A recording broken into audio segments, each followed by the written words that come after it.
hang on a minute. There we go. So can everyone see this lovely consumer title screen? Oh, yes. Thank you so much. So today we are going to discuss a fun topic that is out there and very prevalent, and it's called real property and fake sellers.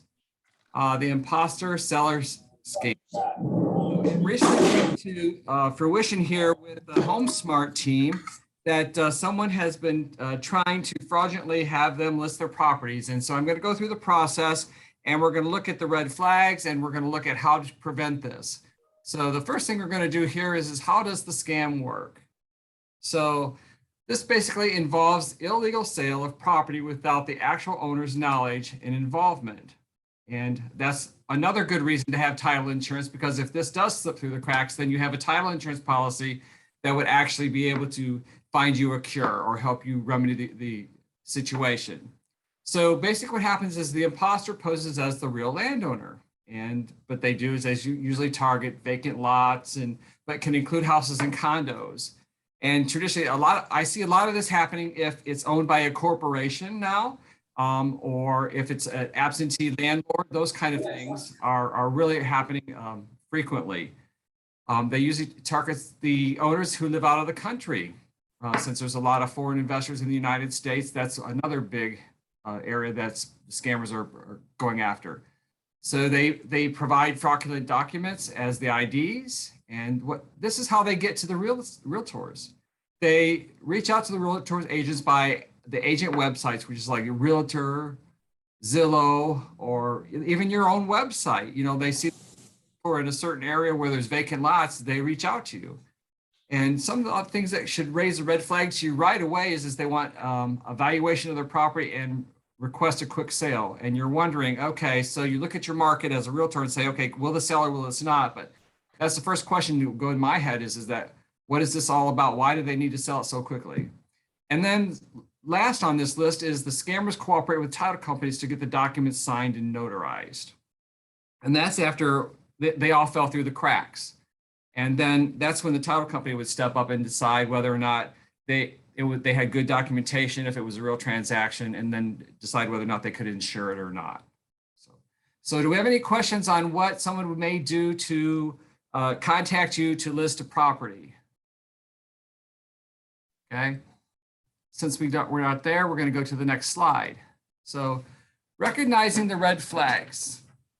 The scammer is asking the realtors to list the property below market value. The scammers are only communicating via text messaging or email and are typically unavailable by telephone. I don't know about y'all, but we pick up the telephone because we want to see if it's a real person on the other end. So that's another red flag that you may want to think about. Scammers usually, they're unable to answer questions related to the property, such as the assessments paid, is there a seawall, or any other improvements on the property. They may live in one country and have documents notarized from another country. That doesn't seem right to me. The scammers may give you wire instructions to an account in a third country different from the previous two. That's a real red flag. Any questions on this so far? Okay, so now we're going to go to the sample of fraudulent ID. And I'm asking anyone, can they spot any of the red flags? Okay. Can you zoom in a little bit? How do I do that? Control plus. Oh, man, I learned something. I love this. Control minus is zoom out, by the way. Well, guess what? It's not working. It's not working. It's not working. Okay. Maybe, okay. I would tell you, but I would ruin all the fun. Yeah, okay. This must be your file. Okay, so here we go. Scott, hit enable editing up top, and then you should be able to zoom in. Thank you. That took me out. Oops. Let me go back. All right. Something happened. There we go. Right, Scott, there is a little toggle thing on the bottom right of the screen. Oh, yeah. Can you see it? 81%. Yeah. Right. Yeah. So, Keep going right. oh, I see right there. Yeah. Okay. That should work. Ah, you're wonderful. Yay! I get that all the time. You get the prize. You get the prize. What it is, I don't know, but you get the prize. I told you, You I get a told you branch these lunch coffee on with the Friday, brokers. Angel. I told you these coffees with the brokers are valuable. Okay, so here, so we're gonna look at the size. Can everyone see this now? Yes, sir. Okay, so if you look at number one, the signature doesn't even match the name on this passport. First red flag, it's obviously not correct. Okay, so then on the number two flag, the information appears typed into the image after the fact of using the PDF editing program. So what happens is these people purchase these fake passports, and then after the fact, they go in and they actually modify them after they have a copy of them. And this is what's happened here, because the next thing is the machine readable zone at the very bottom is out of alignment in the phototype. It's typed into the image and it's typed in after the fact. You can automatically tell that. Any questions on this? No, this is great information though. Keep Well, this passport, so there's another one and it's the same background. So whoever's taking it is using it, just changing the pictures, but the background remains the same. So it's actually online, this passport, with Yeah. that picture Sounds of the real owner. So here we have the second one that you were referring to. So in this one, can anyone spot the red flags? Well, I could see the bottom of the page is all slanted, right? Exactly. I mean, when this goes through the card reader, it's the reader like at the airport or through the customs, it's going to raise a red flag because it's not going to match. You can see right off the bat that it's askew. Not even the right name. Julio. Yeah. Signature Julio name Gutierrez. are three different names on this passport itself. The information appears typed into the image after the fact, and the machine readable zone, the MRZ, at the bottom is clearly out of alignment, as Freddie stated. It's just typed into the after the fact. Another red flag is the name Jeremy. Hey now. Ooh. Okay. Any questions on this one? No branch lunch for you, Angel. You're picking up your own. Okay, so what we've come up with, here's proven protocols, and this is what we actually do, especially when it comes to foreign investment properties or foreign sellers. We always ask for two forms of ID, and then we check for the obvious red flags. We try to have picture IDs, a passport's one, a driver's license, some other type of picture ID, a military, anything that you can get always helps. So traditionally, we request a video call using Skype, Zoom, FaceTime, or WhatsApp, et cetera, those kind of things, so that you can actually see the person that you're talking to. And then you can verify if it's the same person on the passport or a driver's license, the IDs match. Here's a biggie. You verify the IP address on the electronically signed documents through DocuSign, .loop, Quali, et cetera, to see if the IP address matches the location of the seller. So they may forged one of those documents that may be from France and it's actually from the United States or Canada or wherever. So that's an easy one to see if they all match. And Scott, how would we verify that IP address?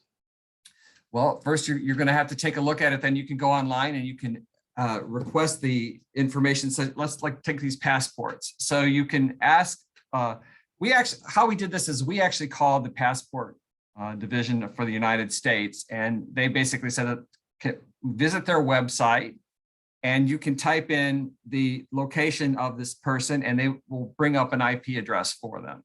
So it's automatically in the system for the United States Passport Division.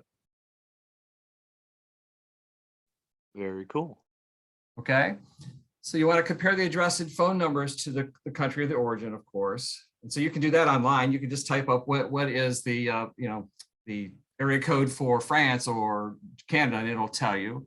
You should be suspicious when they say they don't care about FERPTA, as they don't want the IRS refund. Now that's pretty strange. But remember, anything over 300,000, that's when FERPTA would come into play. So a lot of times it's always going to be under FERPTA. So that may or may not be a good identifier for you. But the biggest thing is trust your gut. You know, after you confirm in the beginning of the identity to avoid, you know, the last time, the money and the effort, you know, you just got to trust your gut. Is this really good or is this not? Hey, Scott, I got a question about the FERCTA, not to get way off topic here, but I have a foreign investor that's and this is making me a little bit nervous because I've never talked to him on the phone. I didn't ask for any ID or anything like that. Now he was able to supply copies of the leases, the lease agreements, because both properties are leased and paid off and in a corporation name. So it's like all the red flags you're talking about are coming up here. But he's, you know, both units are under 300K, so he's exempt from FERCTA, is that right? That's correct. Ooh, okay. I need to redo my my net sheet to him then. Good to know. Thank you. So do we still have to do the FERPTA disclosure? What? I'm kind of asking Freddie, I guess, or Jeremy. Does anybody know? So you should always ask for it because Okay, you don't know what the sales price is going to be, right? Sure. Okay, If you have it in your file, whether you used it or not, and it becomes a moot point, at least you protected yourself going forward. So it's just another document to sign and to explain to them and to, you know, let them know how much you do know about your job and how hard you're working for them. So that's a good thing, I would think. And actually the FERPTA is actually a disclosure, which is actually already disclosed. If you're using the as-is contract, it's already disclosed in the as-is, so you don't need an addendum. If you're using a crisp contract, then it calls for an addendum. So it all depends on which purchase contract you're using. I hope that answers your question. Answer's mine. Any other questions? If not, we'll move. I've also seen agents include it with the as-is anyway. They just include the addendum also. It's just an additional disclosure. That's fine. The more you disclose, the better off you are, right? Disclose, disclose, disclose. Where it says don't want the IRS refund, what is that referring to?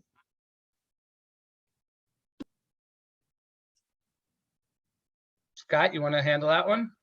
Could you rephrase? I don't think I heard the question. Actually, I'm sorry, Reggie. On the slide, it said, or that they don't want the IRS refund. I'm just trying to figure out exactly what that is. Okay, so what happens is traditionally, when you file your FERPTA documents, you are supposed to pay a certain percentage depending on the sales price to the government up front for any taxes that may be due for capital gains.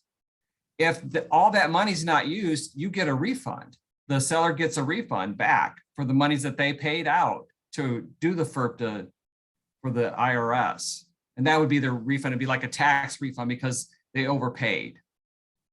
Scott, let's take a step back. So FERPTA basically is the seller is a foreign owner, right? He doesn't live in the United States. And the only way we can actually secure collecting taxes on the seller from that property is to collect it before. Correct. Okay, because after you close, how are we going to pursue that person if they're not in this country, right? So you call FERPTA, they withhold a certain percentage. And that could be anywhere between 10 to 15. Is that correct, Scott? That's correct.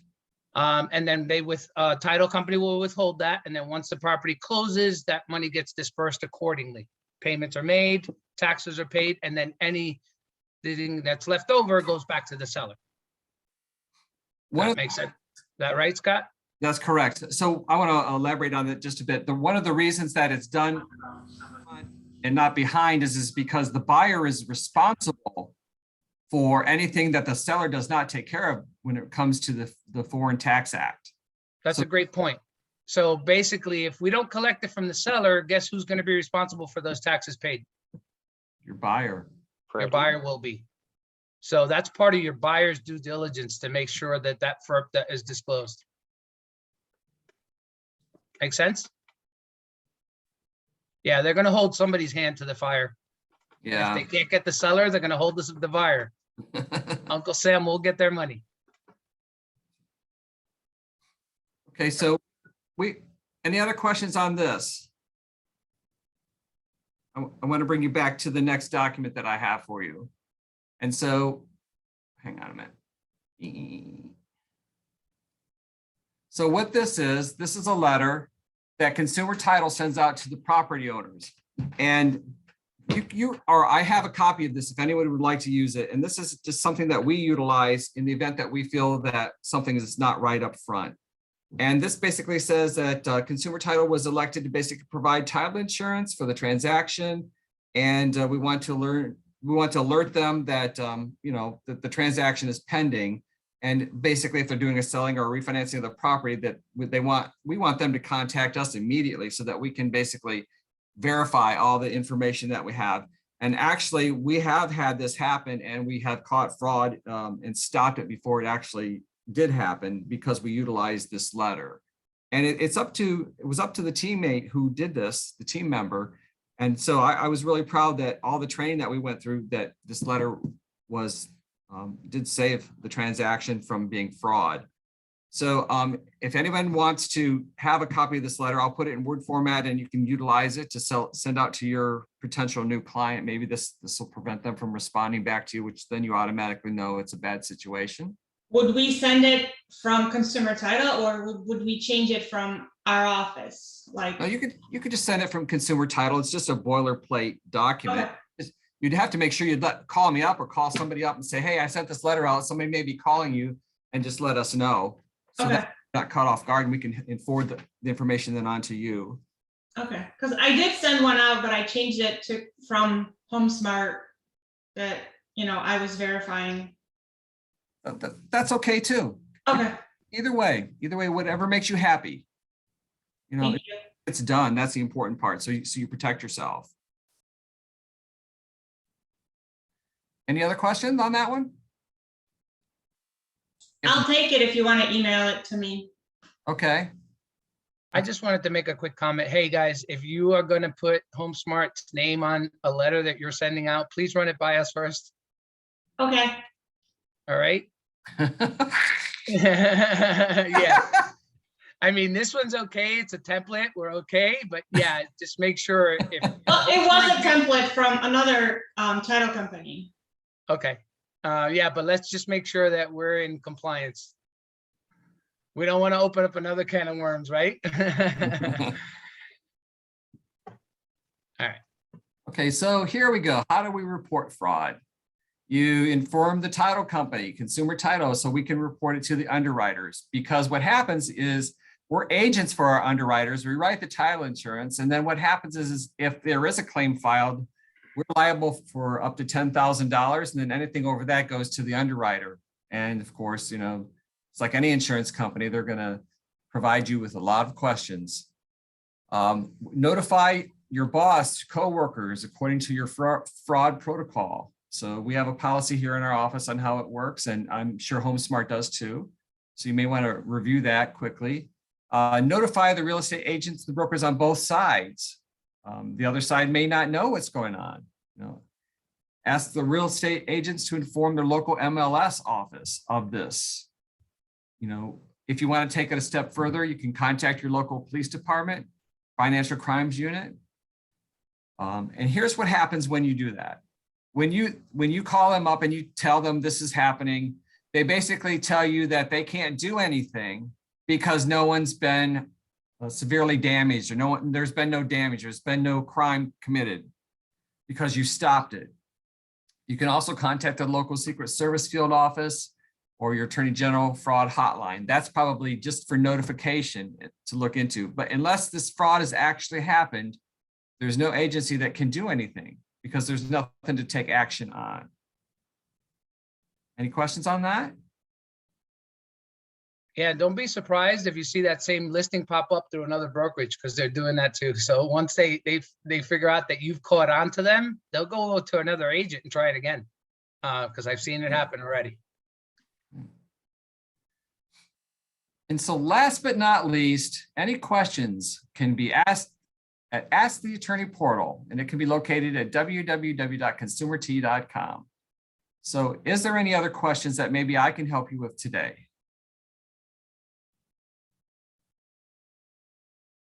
Okay, then I have a question. So if a contract is canceled and because the buyer just decided to walk and they refuse to sign the release of the EMD back to the seller, what's the process that you would recommend happen from a HomeSmart perspective? In other words, I have a contract here scheduled to close today. The buyers were approved for their loan. Loan docs were received. The buyer just decided they don't want the property anymore, and now they've stopped cooperating with their agent. HomeSmart agent just happens to be one of the folks that listed the property and is fighting for the monies for their actual seller, the EMD. So because the transaction we have today to close it, we can't take any action. But if they don't sign it today and the EMD release, what do? What would you advise your agents to do?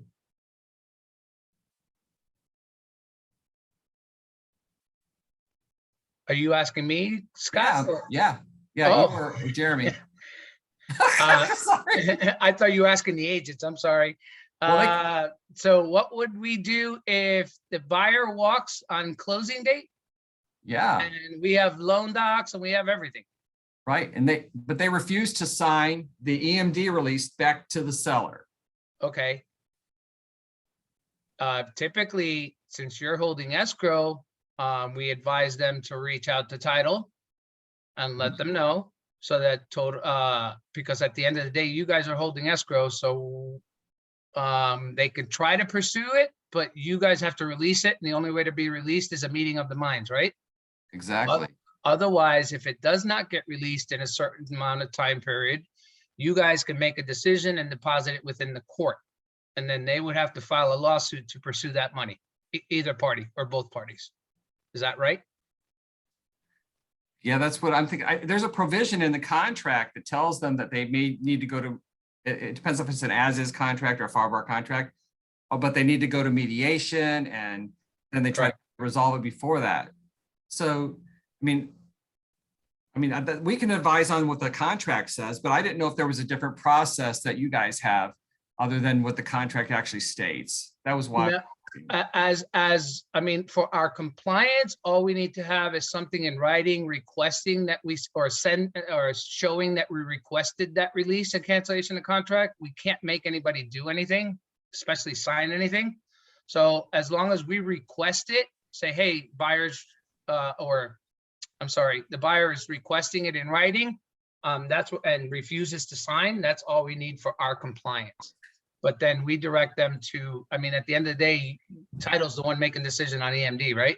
You guys we hold it until we're advised. Which is the reason why we don't have an escrow account. We don't want to get involved in these back and forth or these arguments, escrow, EMD disbursements. So title holds that, and title makes that decision. And the only way they can actually disperse is if you have a meeting of the minds, right, Scott? Exactly.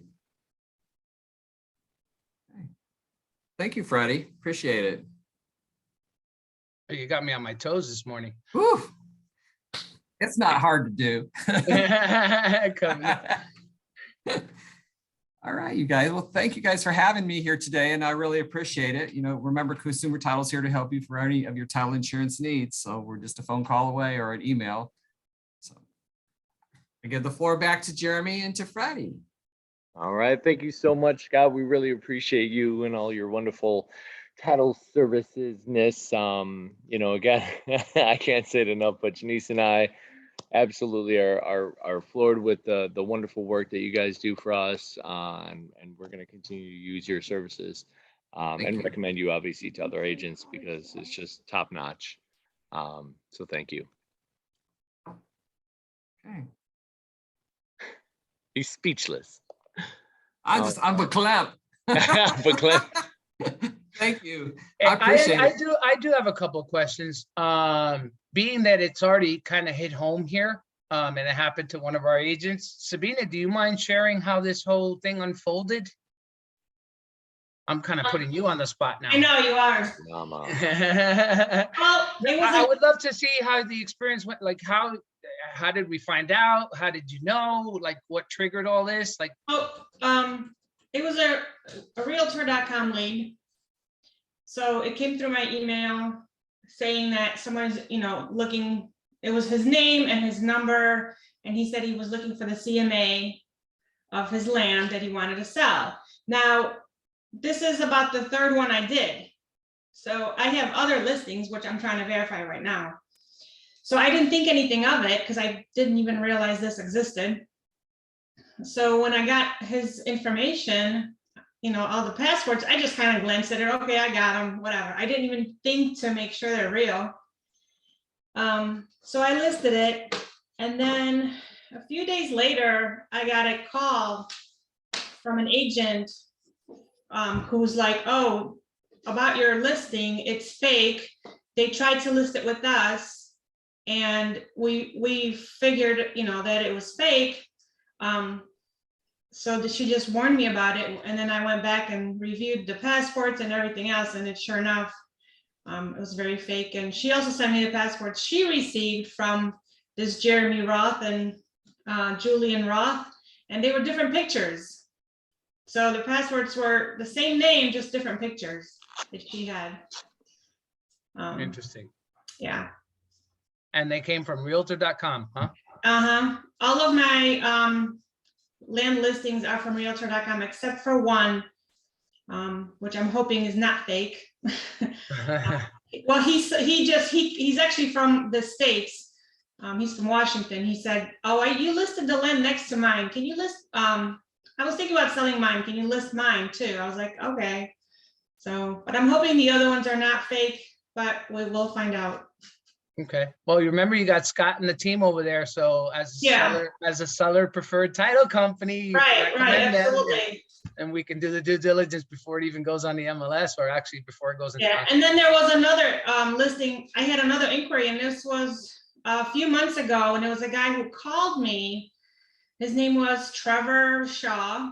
He talked to me. So I was really excited, and then his land was going for over 300,000. Okay, it was a lot in Punta Gorda. I thought that was deep. Water. And he ghosted me after a while, but so rewind or fast forward, I looked to see if it was on the market, and it was listed with somebody else, which then I was like upset about it, but it said it was temporarily off the market. So I also didn't think much of it until I found out about the scam. I ended up calling the agent, and she said it's temporarily off the market because it is a scam, and this is the way they're protecting the actual owner is keeping it temporarily off the market. So nobody else could list it. Yeah, right. Okay. And she said they went all the way to title when they found out it was a scam.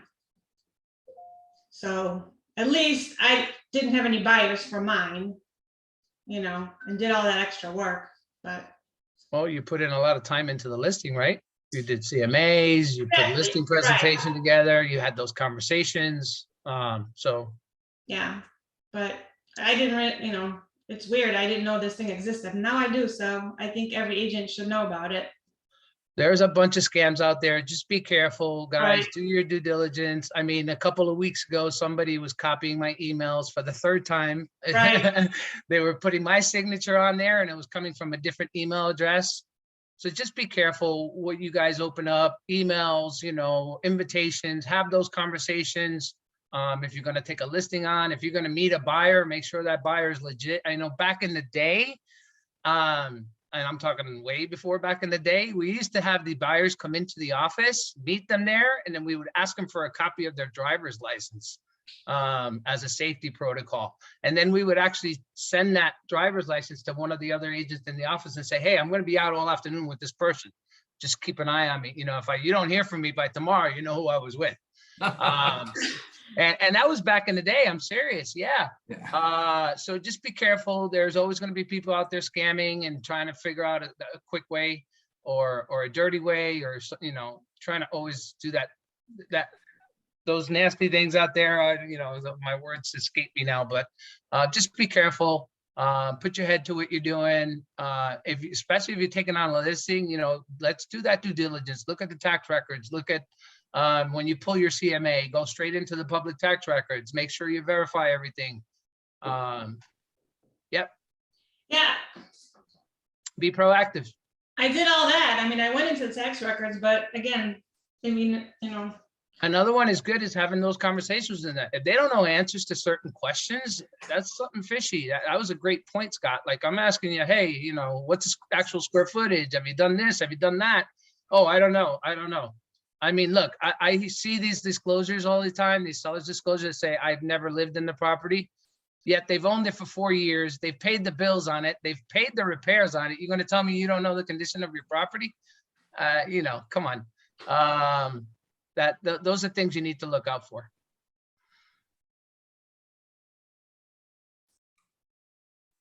Anybody else?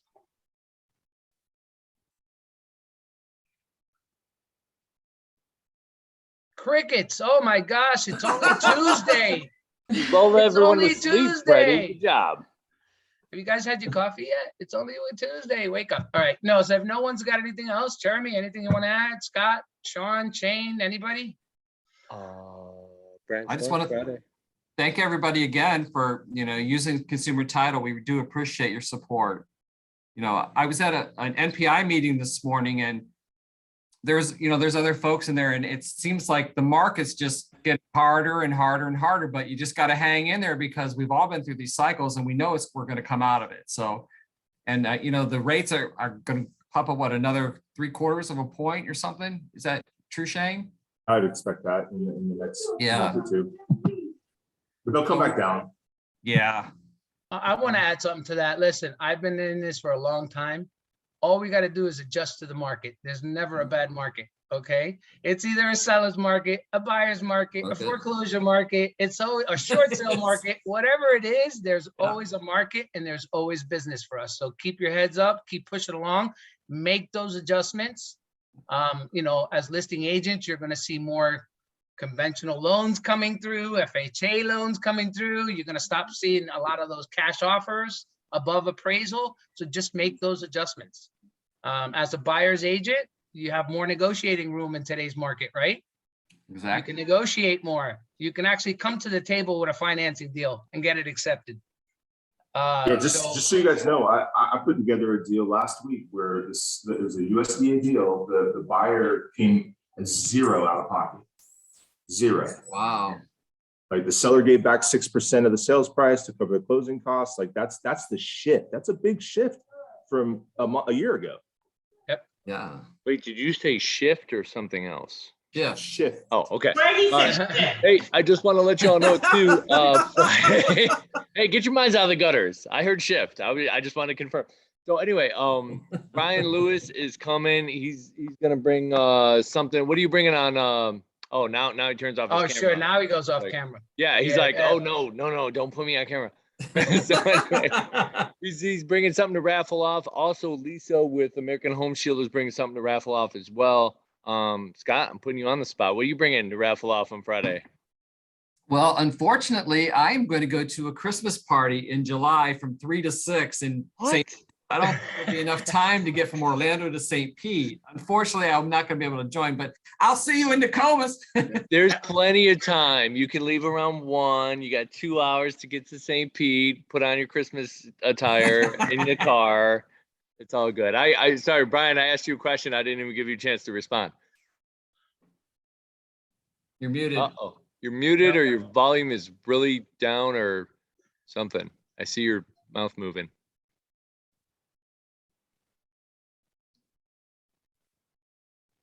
All right. We're having technical difficulties.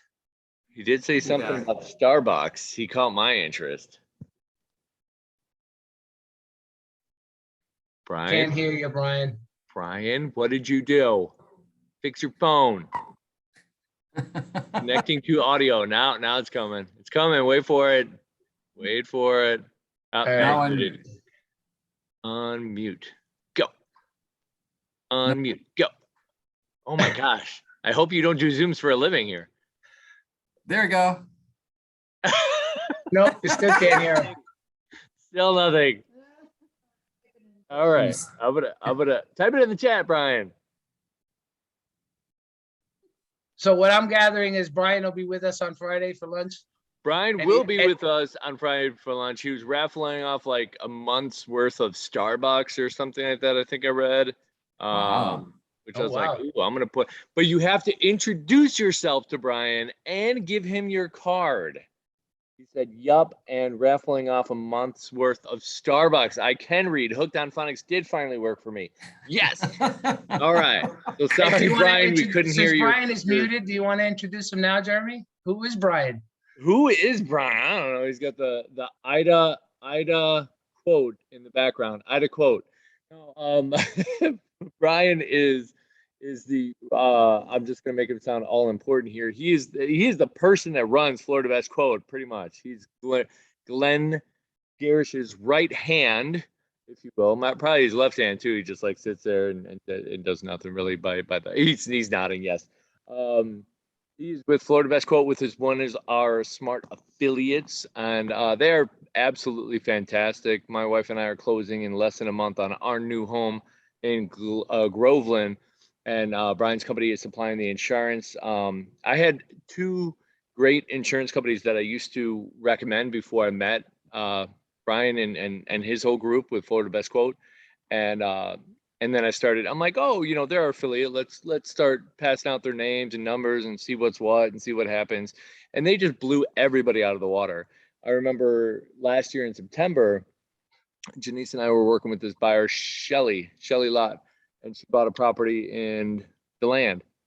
And the quote came back like $1,600 for a single family home. And I'm just like, man, that seems really high. You know what? I just got Florida Best Quote's contact information. Why don't you give them a call, see what's what? She calls them up and it's like $900 a year. I mean, it was almost half. And I'm like, wait, is it the same coverage? And she's like, yeah, I made sure that they did, the same coverage across the board and blah, blah, blah, blah, blah. So Brian just put his contact information in the chat. He's not one of those. He's not an insurance agent himself. He just runs the company. So he will connect you with somebody that is fantastic, like Deva or Lindsay or some other names that I can just rattle off, I guess. So yeah, if you have any, but he's a wealth of knowledge, and he explained to me one time about 4 points. It was amazing. I was like, wow, this is really cool. So yeah, that's that. And then of course we got Mr. Sean and Shane on the call with Southern Trust Mortgage. And as always, they are here to answer our questions and here to come and eat lunches with us. That's true as well.